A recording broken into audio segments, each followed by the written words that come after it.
구독, 좋아요 꼭 눌러주십시오. 구독, 좋아요. 오늘날 우리 상업미술에 주목해야 될 이유는 또 더 있는데요. 저 기술을 고부가가치 기술로 바꾸는 것이 디자인이기 때문입니다. 좀 설명을 드려볼까요? 사실 여기 보시면 자물쇠가 하나 보이실 겁니다. 사실 자물쇠 만드는 기술, 노하우, 이거는 고부가가치 산업이라기보다는 이제 저사양 저부가가치 산업으로 이미 탈바꿈된 내용이라고 할 수 있을 거예요. 자, 그런데 자세히 보시면 이 자물쇠는 어디서 온 거냐면 여기 보이시면 브레이크 라인이 없어진 걸 보이시죠? 바로 브레이크 라인을 빼서 자물쇠를 만든 겁니다. 영국에서 시도된 내용인데요. 영국에서는 자전거 도둑이 정말 활기를 쳤습니다. 어느 동네는 잠자고 일어났더니 그 동네에 있던 모든 자전거가 없어졌다고 할 정도입니다. 영국 같은 경우 도둑들이 자전거를 훔쳐서 어디다 판매하냐면 바로 동유럽에 있는 많은 국가들에게 그 자전거를 중고로 싸게 판매하는 그런 도둑들이 많았었습니다. 그러다 보니까 영국에서는 자기 자전거의 도난을 방지하기 위해서 많은 사람들이 자물쇠를 들고 다니는데요. 그 자물쇠가 이 정도로 가녀린 자물쇠의 경우에는 몽키 스패너 같은 큰 거로 누구나 쉽게 이것을 부셔버릴 수 있기 때문에 도난 방지 효과가 거의 미비합니다. 그래서 영국에선 자기 몸무게만한 쇠사슬 같은 그런 걸로 자물쇠를 들고 다니는 사람도 종종 목격할 수가 있었는데요. 자, 그런데 이거 주객이 전도된 거잖아요. 자전거로 편하게 다니려는 목적이 있었는데 그렇게 쇠사슬 같은 두께의 자물쇠를 들고 다닌다면 이거는 정말 무거워서 자전거를 타는 그 편의성을 오히려 상실하게 만드는 것이죠. 그런 과정에서 디자이너 한 사람이 아주 기발한 생각을 했습니다. 어떤 생각이냐 하면요. 방금 말씀드린 것처럼 브레이크 라인 줄을 빼서 자물쇠로 활용하는 그런 자물쇠를 생각해낸 것인데요. 이건 어떤 장점이 있느냐? 이런 겁니다. 내 자전거를 훔쳐가려면 이걸 절단해야 되는데 이걸 절단하는 순간 이 자전거는 망가진 자전거가 되는 거죠. 브레이크가 작동 안 되는 자전거가 돼버리잖아요. 따라서 내 자전거를 훔쳐가려면 망가뜨려서 가져가든지 네가 판단해라라는 그런 형태의 자전거 자물쇠 디자인을 한 것입니다.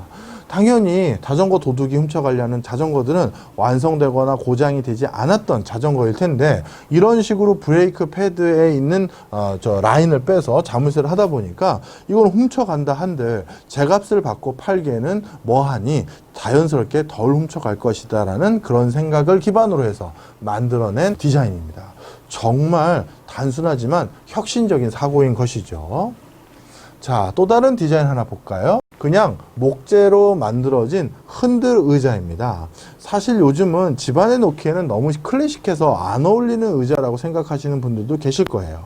실제 저 의자를 만든 어떤 회사들 역시도 이제 그 옛날 시대의 유물과 같이 여겨져서 판매량이 자꾸 줄어들고 있었었는데요. 이것을 한숨에 바꾼 것이 바로 디자인과 관련된 혁명입니다. 보시면 이 여느 그냥 흔들 의자를 어떻게 바꿨느냐 하면 요즘은 사람들이 의자에 앉아서 가장 많이 하는 행위 중에 하나가 휴대폰이나 아이패드 같은 걸 통해서 무엇인가 영화를 보거나 신문 기사를 본다는 사실에 주목했고요. 그래서 이 흔들 의자 같은 경우는 아이패드를 즐기기에 적합한 흔들 의자로 디자인되어 있습니다. 좀 설명드리면 여기 흔들 의자의 이쪽 끝은 아이패드를 고정시킬 수 있는 충전 소켓이 붙어 있죠.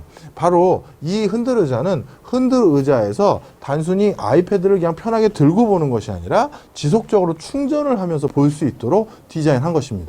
사실 우리가 휴대폰이나 아이패드 같은 것으로 동영상이나 이런 걸 보다 보면 배터리가 방전돼서 갑자기 어디 구석탱이에 있는 콘센트에다가 배터리 꽂아놓고 쭈그리고 앉아서 근처에서 보기도 하고 그런 경험들도 아마 있으실 거예요. 하지만 이 흔들 의자는요, 어떻게 디자인된 거냐면 이 흔들 의자의 옆에 붙어 있는 이 아이패드 충전 소켓에 아이패드를 꽂아 놓으면 자동적으로 충전이 되는데요. 그 전력은 어디서 오느냐? 바로 이 흔들 의자를 흔들릴 때마다 여기에 있는 이게 동력원이 됩니다. 그래서 흔들 의자를 흔들 할 때마다 이게 동력원이 돼서 그게 바로 아이패드를 충전해주는 역할을 해서 어떻게 보면 영화 한 편이 아니라 세네 편 봐도 충전 배터리의 용량이 거뜬할 수 있도록 디자인을 해놓은 것이고요.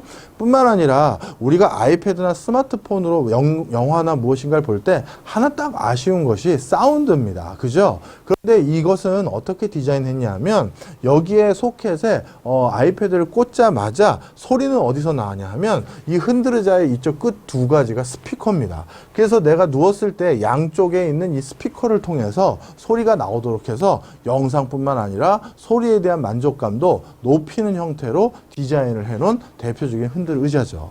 자, 이런 디자인과 같이 맞물려서 한때 구시대의 전유물이라고 할 수 있는 것이 지금은 아이패드와 같은 최신의 매체를 최적화해서 즐길 수 있는 또 다른 의자로 완전히 탈바꿈된 것이죠.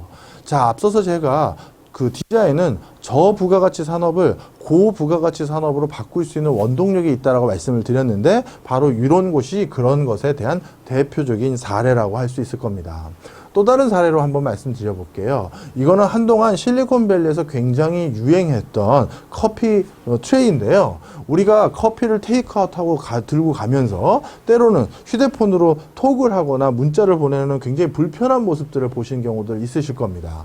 특히 우리나라 같은 경우는 그래도 자판이 한 손으로 치기에 충분하지만 외국 같은 경우는 커티 자판이라고 해서 두 손을 이용했었을 때 훨씬 더 편하게 자판을 이용할 수 있는 그런 자판 체계를 가지고 있는 경우가 많은데요. 그러다 보니까 어떻게 했느냐, 두 손으로 자판을 치면 편한데 그러지는 못하고, 왜? 커피 때문에. 그런 사람들에게 커피는 이쪽에 놓고 이쪽에 스마트폰을 통해서 바로 두 손으로 이렇게 계속 커티 자판을 이용할 수 있는 트레이를 실리콘밸리에서 개발을 해서 실리콘밸리에 있는 많은 현장 근로자들에게 이걸 사용할 수 있도록 이렇게 보급했던 적이 있습니다. 역시 이것도 작은 변화지만 상대적으로 커다란 울림을 주는 그런 디자인 성과물이라고 할 수 있겠죠.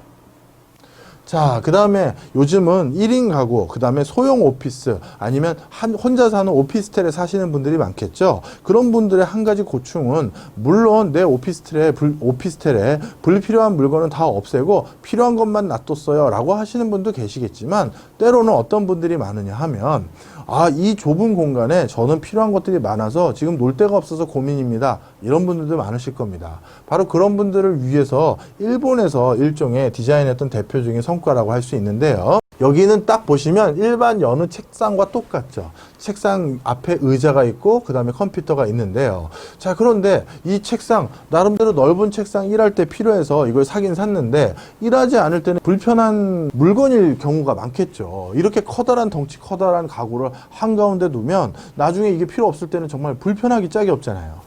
그래서 어떻게 했느냐, 이 책상을 본인들이 잠을 잘 때는 침대를 옆에 따로 놓는 게 아니라 여기를 열면 이 안에가 침대입니다. 침대가 있는 게 보이시죠? 따라서 침대 따로 사고 그 다음에 책상 따로 사는 게 아니라 잘 때는 또 책상 위에서 일을 하지 않고 또 일을 할 때는 자지는 않으니까 그 두 개가 충돌되는 그런 상황에서 한 공간에서 그게 이루어지도록 디자인을 한 것이고요. 특히 자면서 우리가 하는 것 중에 하나가 TV를 보거나 그런 경우는 있죠. 그래서 이쪽에 모니터가 있고 TV를 놔서 나름대로 밑에서 본인이 자면서도 뭐 TV나 뉴스나 이런 것들을 볼 수 있는 환경을 구축해 놓은 것이죠. 물론 너무 실험적인 형태의 가구다 보니까 많은 사람들에게 큰 각광을 받지 못했습니다만, 적어도 일본같이 사무실 공간이 너무 작고 협소한 곳에서는 충분히 활용해 봄직한 형태의 새로운 신개념의 가구라고 할 수 있을 겁니다. 이처럼 디자인이라는 것은 우리에게 많은 편의를 가져다 주는 것이죠.